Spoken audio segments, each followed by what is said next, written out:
सौराष्ट्र स्थित प्रभास पाटन की पावन धरती श्री सोमनाथ महादेव का दिव्य धाम,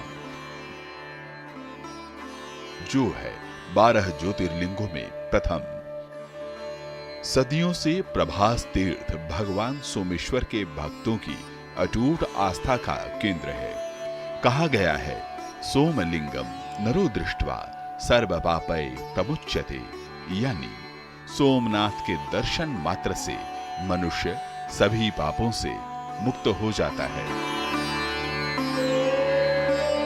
हजारों वर्षों से धर्म और अध्यात्म के शिखर स्थल पर अनगिनत लोग महादेव के सानिध्य का अनुभव करते आ रहे हैं।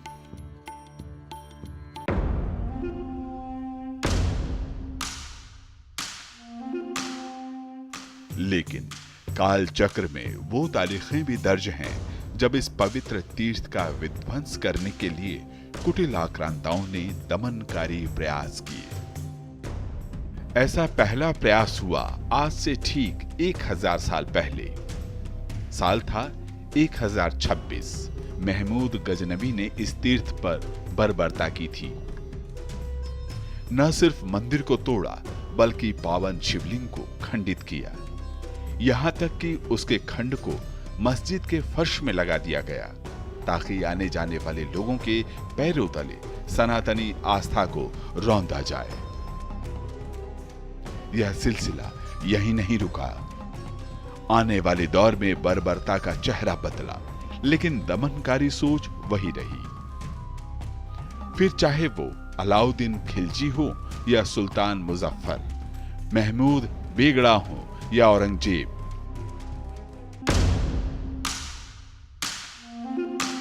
दमन का यह अध्याय बार बार दोहराया गया।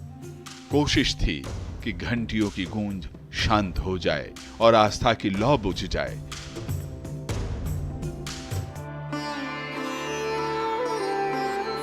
लेकिन भगवान शिव के भक्तों को भला कौन सी हुकूमत डरा सकती थी।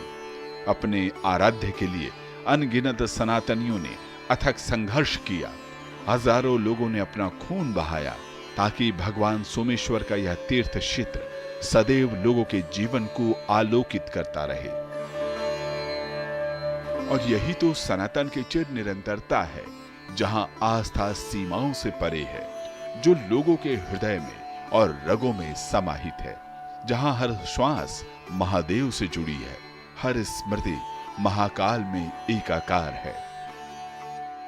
यही तो संस्कार है जो गंगा के मैदानों में, कावेरी के तट पर, नर्मदा की धारा में और गोदावरी के आंचल में विकसित हुई है। इसलिए हर उस विध्वंस के बाद जिसमें अस्तित्व मिटाने की हनक थी, लोगों की दृढ़ता हिमालय की तरह ऊंची होती गई। आज 1000 साल के बाद जब हम देखते हैं तो विध्वंस के उस दौर को नहीं बल्कि पुनर्निर्माण के उस निर्बाध श्रृंखला को याद करते हैं, जिसमें अहिल्याबाई होलकर से लेकर सरदार पटेल तक का योगदान अविस्मरणीय रहा है। जो क्रूरता की तलवारों पर भगवान शिव के त्रिशूल और कोटि कोटि भक्तों की अटूट श्रद्धा का जय घोष है। यह भी संयोग है कि यह साल वर्तमान सोमनाथ मंदिर के पुनर्निर्माण के 75 साल का भी वर्ष है। बीते 11.5 वर्षों में मोदी जी के नेतृत्व में मंदिर परिसर और श्रद्धालुओं के लिए सुविधाओं का लगातार विस्तार हुआ है, जो श्री सोमनाथ धाम की लगातार दिव्य होती आभा का प्रतीक है। इस अटूट आस्था और अदम्य विश्वास के 1000 वर्ष पूर्ण होने पर आज पूरा भारतवर्ष सोमनाथ स्वाभिमान पर्व मना रहा है। भूलना नहीं है, झुकना नहीं है, रुकना नहीं है। यह भारत की अडिग आस्था की प्रतिध्वनि है।